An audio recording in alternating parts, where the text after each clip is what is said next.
नमस्कार, स्वागत आप सभी का और स्वागत नए साल का भी। आपके साथ मैं हूं पुनीत मिश्रा।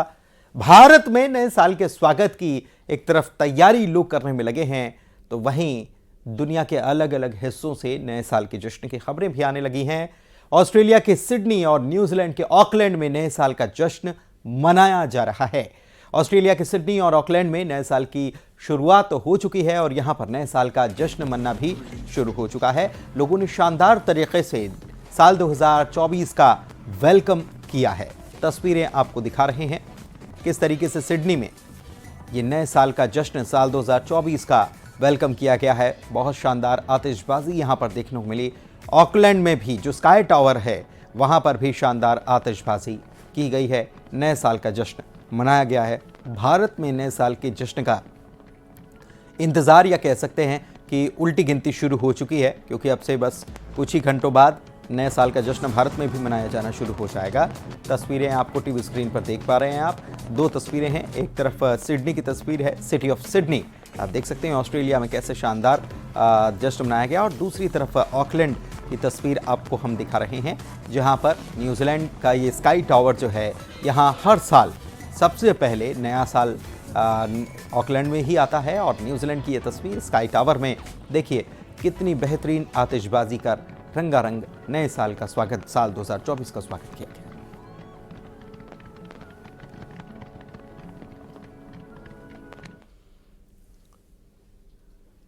चलिए बढ़ते आगे और सीएम डॉक्टर मोहन यादव की बात कर लेते हैं, जो कि खंडवा के दौरे पर हैं। सीएम ओंकारेश्वर पहुंचे और यहां पर पूजा अर्चना की, और सीएम आज सैलानी में ही रात्रि विश्राम भी करने वाले हैं।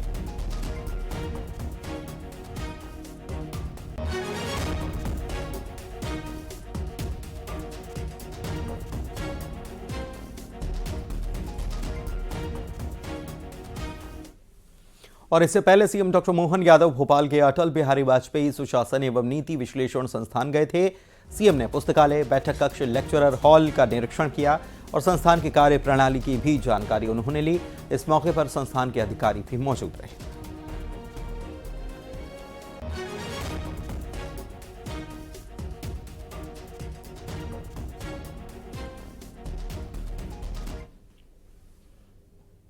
चलिए बढ़ते आगे और बात नई जिम्मेदारी और नए उत्साह की करते हैं। तो मोहन मंत्रिमंडल में मंत्रियों के विभागों का बंटवारा आखिरकार हो ही गया। मंत्रियों ने दायित्व को मिलकर निभाने की बात कही और लोगों के जीवन में बदलाव करने की भी बात उन्होंने कही है।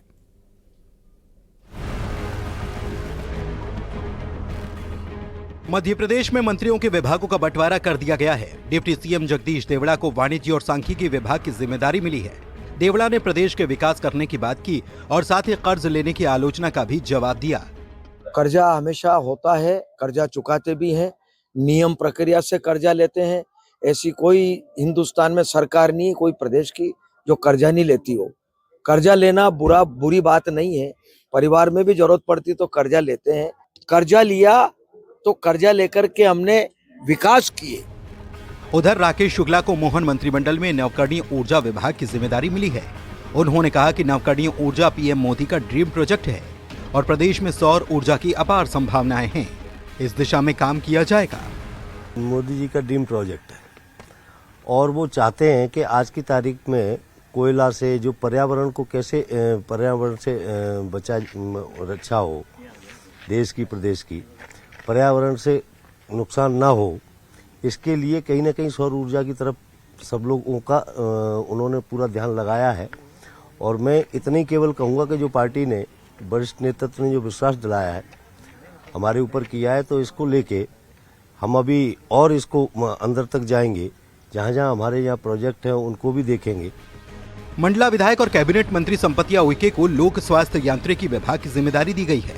उन्होंने जिम्मेदारी को ईमानदारी से निभाने की बात कही। जो जिम्मेदारी दिए हैं माननीय प्रधानमंत्री, माननीय मुख्यमंत्री जी ने, उसको पूर्ण निष्ठा ईमानदारी के साथ मैं गांव-गांव तक जहां जहां हमारे प्रोजेक्ट है वहां पूरे गुणवत्ता के साथ काम हो और जो योजना है वो योजना का पूरा लाभ हमारे घर घर के भाई बहनों को मिले, ऐसे मैं पूरा निष्ठा के साथ काम करूंगी। इंदर सिंह परमार को उच्च शिक्षा, तकनीकी शिक्षा और आयुष मंत्रालय की जिम्मेदारी दी गई है। शुजालपुर पहुंचे मंत्री इंदर सिंह परमार ने कहा कि राष्ट्रीय शिक्षा नीति को सही ढंग से लागू करवाना उनकी जिम्मेदारी होगी। साथ ही आयुष मंत्रालय को लेकर उन्होंने कहा कि एलोपैथी के साथ साथ आयुर्वेद के प्रति भी लोगों में जागरूकता लाई जाएगी। शिक्षा विभाग में राष्ट्रीय शिक्षा नीति 2020 की शुरुआत हो गई है। तेज गति के साथ काम चल रहा है। गुणवत्तापूर्ण शिक्षा देने का देश के प्रधानमंत्री नरेंद्र मोदी जी का जो संकल्प है उसको हम पूरा करेंगे और एलोपैथ के साथ साथ आयुर्वेद भी प्रभावी हमारे लोगों के जीवन में स्वास्थ्य के लिए उपयोगी बन सके, इस प्रकार का काम करें। प्रदेश के सभी 28 मंत्रियों को विभागों का बंटवारा कर दिया गया है। गृह, जेल जैसे विभाग सीएम ने अपने पास रखे हैं। ऐसे में उम्मीद है कि प्रदेश के विकास कार्यों में अब तेजी आएगी। और अब बारी है अग्निकांड का अपडेट देने की। तो खंडवा में जो अग्निकांड हुआ था, गैस सिलेंडर एक के बाद एक जो फटे थे, इस मामले में अपडेट ये है कि यहाँ पर इलाज जो करा रहे थे लोग, इनमें 2 लोगों की मौत हो गई है। इसमें आरोपी जो है उसकी पत्नी और बेटे की जान चली गई। और गुना में जो अग्निकांड हुआ, बस में आग लगी थी, उसमें जानकारी आई है कि पूरी तरह से बस अनफिट थी, इसके बावजूद ये सड़क पर दौड़ रही थी। इस पर रिपोर्ट दिखाते हैं आपको।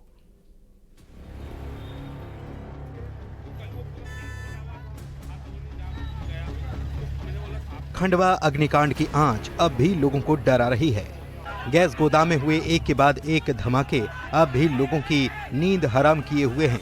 उधर आरोपी राजेश की पत्नी और बेटे की इलाज के दौरान मौत हो गई। आग लगने के बाद ये दोनों बुरी तरह से झुलस गए थे। 27 दिसंबर से ही अस्पताल में इनका इलाज चल रहा था, लेकिन दोनों जिंदगी की जंग हार गए। राजेश को घटना के अगले ही दिन पुलिस ने गिरफ्तार कर लिया था। तबाही का मंजर यहाँ है, लेकिन उस परिवार के हिस्से में भी दर्द है। आपको बता दें कि आरोपी राजेश उर्फ राजा की पत्नी माधुरी और बेटे दीपक की मौत हो गई है। आज उनका अंतिम संस्कार होगा और उनके अंतिम संस्कार के लिए राजेश उर्फ राजा को न्यायालय के आदेश के बाद कुछ देर के लिए उसमें शामिल होने की अनुमति दी गई है। वहीं यहाँ अब भी आग है, धुआं निकल रहा है, कई कई जगह पर पानी आज डाला गया। 27 दिसंबर की रात ही गुना में डंपर से टक्कर के बाद एक बस आग का गोला बन गई थी। इस घटना में 13 लोगों की मौत हो गई थी। गुना बस हादसे को लेकर जांच कमेटी ने अपनी रिपोर्ट दे दी है। गुना बस हादसे की रिपोर्ट। बस में आग क्यों लगी ये पता नहीं चला। आग लगने के सबूत पूरी तरह से जल गए। बस कंडम थी, पूरी तरह से अनफिट थी। उधर 11 शवों की अभी तक पहचान नहीं हो पाई। डीएनए सैंपल लिए गए और उम्मीद है कि 3 जनवरी को इसकी रिपोर्ट भी आ जाएगी। Bureau report, news 18। और गुना बस अग्निकांड में एक और बड़ी खबर आपको इस वक्त की बता रहे। बस हादसे में बड़ा एक्शन लिया गया और बस का मालिक गिरफ्तार कर लिया गया। उसे कोर्ट में पेश भी किया गया और कोर्ट ने उसे जेल भेज दिया। इस मामले में बता दें आपको कि 13 लोगों की जान चली गई थी और इसके बाद से ही बस के मालिक, क्योंकि बस पूरी तरह से कंडम हालत में थी, तो बस के मालिक की तलाश चल रही थी। बस का मालिक गिरफ्तार कर लिया गया है और उसे आज गिरफ्तार करने के बाद कोर्ट में पेश कर दिया गया। कोर्ट ने उसे जेल भेज दिया है। बता दें कि 13 लोगों की जान इस गुना बस अग्निकांड में चली गई थी।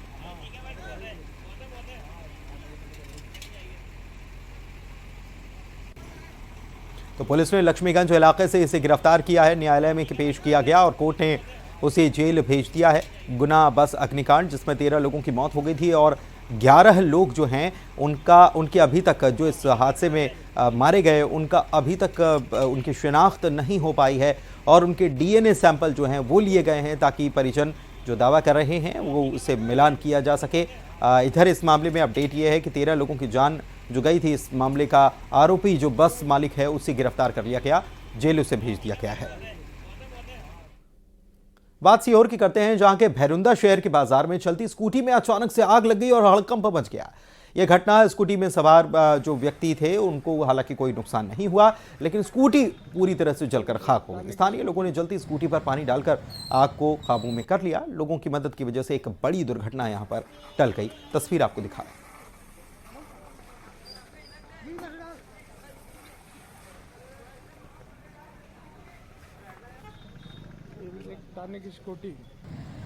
और बात मुरैना की करते हैं, जहां पर विधायक के समर्थक का सुसाइड का मामला जो है, परिजनों ने सबलगढ़ में जाम लगा दिया और 4 घंटे तक ये जाम लगा रहा। पुलिस थाने में लोगों ने पथराव तक किया। सरला रावत के समर्थक ने सुसाइड दरअसल किया था और ये मामला जो है काफी गरमाया और गरमाते हुए परिजनों ने सबलगढ़ में जाम लगा दिया था और 4 घंटे तक ये जाम लगा रहा। हालांकि ये जाम जो है इसे खुलवाने की कोशिश भी की गई। इधर पुलिस थाने पर भी लोग पहुंच गए और पुलिस थाने पर लोगों ने पथराव भी किया है और हालात यहां पर क्या बन गए आप तस्वीरों में देख सकते हैं। बता दें कि सरला रावत जो विधायक हैं उनके समर्थक के सुसाइड का ये पूरा मामला है, मुरैना का ये पूरा मामला है और थाने में भी यहाँ पर पथराव गुस्साए लोगों के द्वारा किया गया। इसके बाद भारी संख्या में पुलिस बल जो है उसे यहाँ पर स्थिति को काबू में करने के लिए मोर्चा संभालना पड़ा। अमित हमारे संवाददाता हमारे साथ जुड़े हुए हैं, जानकारी उन्हीं से लेते हैं कि ये पूरा मामला जो है कैसे इसे काबू में किया गया, अभी अपडेट क्या है अमित, और इसके पहले क्या कुछ हुआ?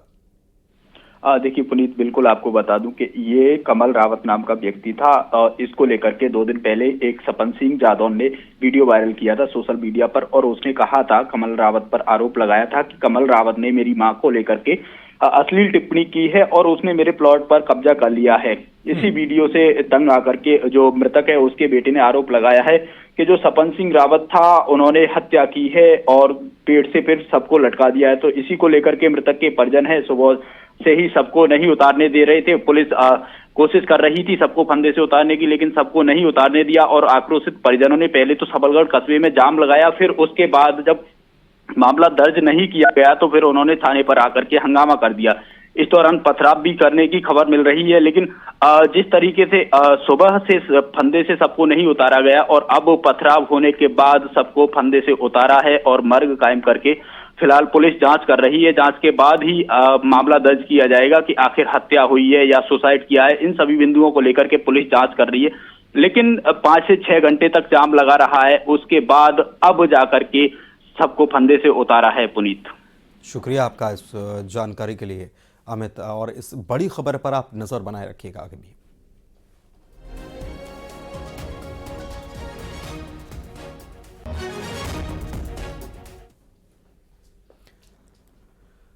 बिजली का झटका लगने वाला है। जी हां, नया साल आप स्वागत कर रहे होंगे और नए साल पर रोशन भी घर को कर रहे होंगे, लेकिन एमपी में बिजली महंगी हो सकती है और यह बड़ा झटका आप लोगों के लिए हो सकता है। बिजली कंपनी ने 3.86% दर बढ़ाने का प्रस्ताव विद्युत नियामक आयोग को भेज दिया है। आयोग ने 22 जनवरी तक सुझाव और आपत्तियां मांगी हैं। इस प्रस्ताव के संदर्भ में प्रस्ताव में 151 से 300 यूनिट तक के स्लैब को खत्म करने का भी प्रस्ताव रखा गया है कि ये स्लैब ही खत्म कर दिया जाए। 151 से लेकर 300 यूनिट तक की खपत पर 5 रुपए 23 पैसे प्रति यूनिट लिया जाएगा और इसके बाद 6 रुपए 61 पैसे प्रति यूनिट देना होगा। नए प्रस्ताव के तहत 151 यूनिट ही उच्चतम स्लैब होगा।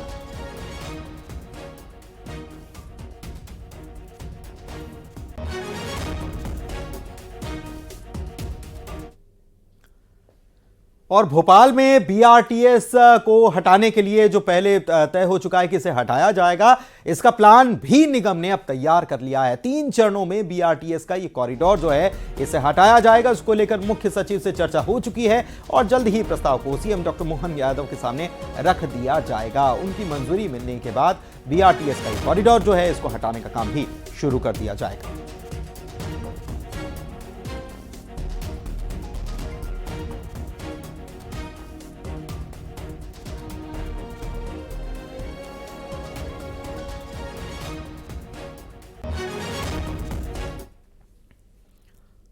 बात करते हैं रतलाम की, जहां पर ब्लैकमेलिंग के परेशान व्यक्ति ने सुसाइड कर लिया और एक वीडियो उसके पहले बनाया। सुसाइड से पहले उसने वीडियो बनाया और फिर 3 लोगों पर ब्लैकमेल करने के आरोप भी लगाए। रतलाम के बासिंद्र गांव के इस शख्स ने एक महिला और 3 अन्य लोगों पर ब्लैकमेल करने के आरोप लगाए हैं। बाद में 42 साल के इस शख्स ने फांसी लगाकर खुदकुशी कर ली। घटना सामने आने के बाद पुलिस पूरे मामले की तफ्तीश में जुटी हुई है। लोग हैं, मुलजिम 3 हैं, रूपा पति रमेश मुनिया और रमेश पिता गवजी मुनिया, लालू पिता रामा मुनिया। ये सभी ग्राम बासिंद्रा के लोग हैं। मैं कोई आत्महत्या नहीं कर रहा हूँ। बाकी रूपा ने जो मेरे साथ में घटना की है हमारा विवाद करीब 2.5 साल से चलता आ रहा है। जी, इसमें हम एफआईआर कर रहे हैं। इनको प्रताड़ित करने के पश्चात इसने जो सुसाइड किया, इस संबंध में हम 306 और कुछ रुपयों का लेन देन का भी इनका मैटर है, इसको लेकर के 384 306 आईपीसी में अपराध पंजीबद्ध कर रहे हैं। सर, जिन लोगों को नाम लिया उनकी कोई गिरफ्तारी की कुछ अभी तक? मैंने इनको तलाश करवाया है, घर पे ताले लगे हैं, ये लोग फरार हैं और मैं निरंतर टीम लगी हुई है उनको अरेस्ट करने के लिए। और राजधानी भोपाल की बात करते हैं, जहां पर हाथ में चाकू लेकर दो बदमाश बीच सड़क पर ही भिड़ गए। दोनों ने एक दूसरे पर चाकू से हमला भी किया। यह तस्वीर हम आपको दिखा रहे हैं कि देखिए कैसे यहां पर यह हमला हुआ। हाथ में इनके चाकू है, साफ तौर पर देखिए नजर आ रहा है, और आपस में ये भिड़ जाते हैं और इधर से बाहर गुजर, और बड़े बड़े खंजर हैं, और देखिए इस पर एक दूसरे पर हमला करने की कोशिश भी ये चाकू से कर रहे हैं। हालांकि इस बीच सड़क पर कई लोग गुजरते रहे, जो तस्वीरों में नजर भी आ रहा है, लेकिन किसी ने भी बदमाशों के डर से बीच बचाव करने की कोशिश नहीं की। बदमाशों की भिड़ंत का यह वीडियो अब सामने आया है।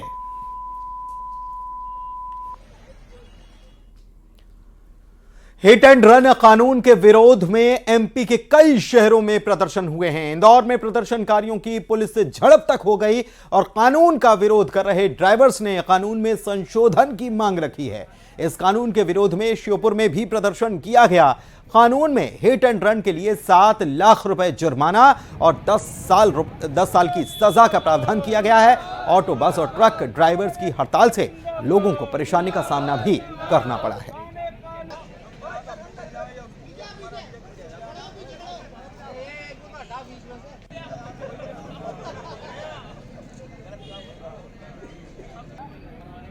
उधर ट्रक ड्राइवर्स की हड़ताल का असर भी नजर आया। जबलपुर में पेट्रोल पंप पर तेल भराने के लिए लोगों की भारी भीड़ नजर आई।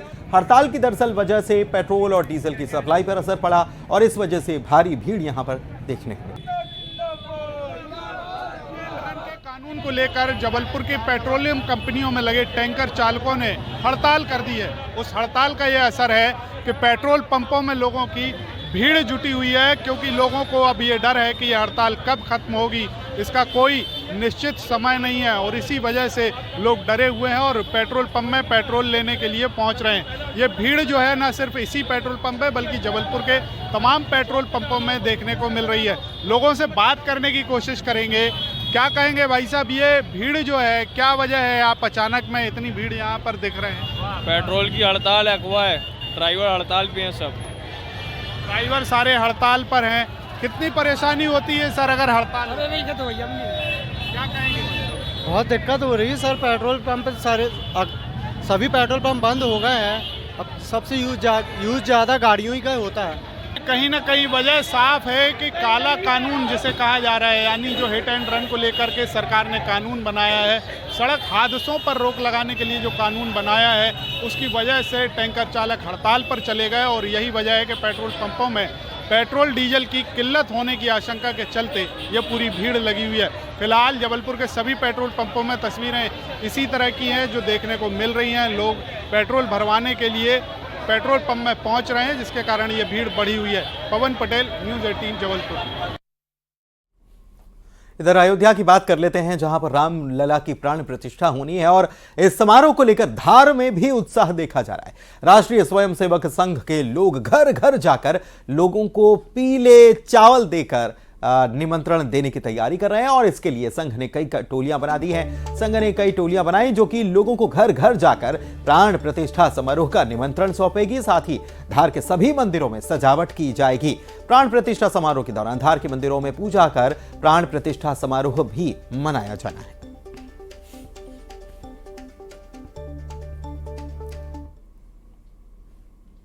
और चलिए बढ़ते हैं आगे, बात रतलाम की करते हैं, जहां पर दहशत जो है वो खत्म हो गई, क्योंकि कुएं में तेंदुआ जो गिरा था उसको रेस्क्यू कर लिया गया, उससे बचा लिया गया। वन विभाग की टीम ने कुछ इस तरीके से इंतजाम किया था। देखिए, पिंजरा डाला गया और पिंजरा डालने के बाद फिर तेंदुए को पकड़ा गया, जाल में पकड़ा गया और उसके बाद इस तेंदुए को इस पिंजरे में कैद कर लिया गया। वन विभाग की टीम ने पिंजरा डालकर तेंदुए को पकड़ा है। दोपहर की बात है, दरअसल सरवन कस्बे में खेत में बने कुएं में तेंदुआ नजर आया था। इसके बाद गांव के लोगों ने इसकी इत्तला वन विभाग को की। वन विभाग की टीम कड़ी मशक्कत के बाद तेंदुए को कुएं से बाहर निकाल पाई। वन विभाग के राय कि तेंदुआ मामूली रूप से चोटिल हुआ है। और आइए अब बात कर लेते हैं रिकॉर्ड की और मां चामुंडा के दर्शन भी आपको कराते हैं। उज्जैन में चामुंडा मंदिर के नाम 2 रिकॉर्ड बन गए हैं। शाही भोज और भारत दर्शन के लिए वर्ल्ड रिकॉर्ड बना है। दोनों record golden book of world record में दर्ज कर लिए गए हैं।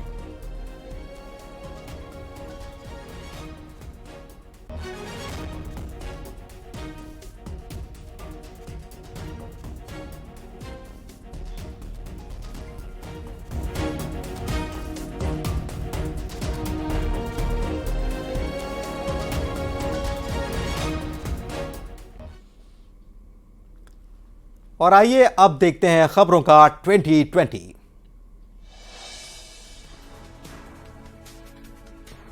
खंडवा पहुंचे सीएम डॉक्टर मोहन यादव। ओंकारेश्वर मंदिर में करेंगे पूजा अर्चना। सैलानी में रुकेंगे मुख्यमंत्री।